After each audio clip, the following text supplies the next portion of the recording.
Ġie inawgurat xogħol ta' restawr li sar fuq il-pittura tas-seklu 19 ta' Giuseppe Calì fil-Kolleġġjata Arċimatriċi u Arċipjetali ta' San Ġorġ Martiri f'Ħalqormi. Ma' din il-pittura ġew irrestawrati wkoll kwadri laterali maħduma fis-stil barokk Naplitan.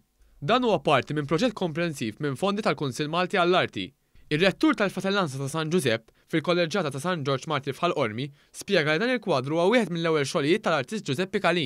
Din il-pittura daqshekk importanti mhux għal approċċ tagħna biss imma fuq livell nazzjonali wkoll hija patrimonju nazzjonali. Hija pittura tal-artist Giuseppe Calì u magħha jiżżammu żewġ kwadri laterali oħra attribwiti lil Gianni Kolbu Ħaġar. Waqt ir-restawr ġew innotati karatteristiċi li qabel ma kinux jidhru fosthom raġġ li jidher ħireġ minn l-Ispiritu Santu u nieżel fuq San Giuseppe. Għat-Terz spjegaw ukoll li tul din is-sena il-Fratellanza qed tkompli tikkommemora l-150 sena anniversarju mill-proklamazjoni ta' San Giuseppe bħala l-patrun tal-Knisja Universali permezz tal-restawr fuq il-pedestal u l-vara ta' San Giuseppe. F'Novembru li ġej fit-12 ta' Novembru nkun qed inżammmu restawr fuq il-vara ta' San Giuseppe li hija xogħol f'linja mid-ditta Pretoner Bolzano, xogħol ta' restawr fuq il-pedestal ta' San Giuseppe li huwa disinn tal-artist Bravo Abraham Gatt.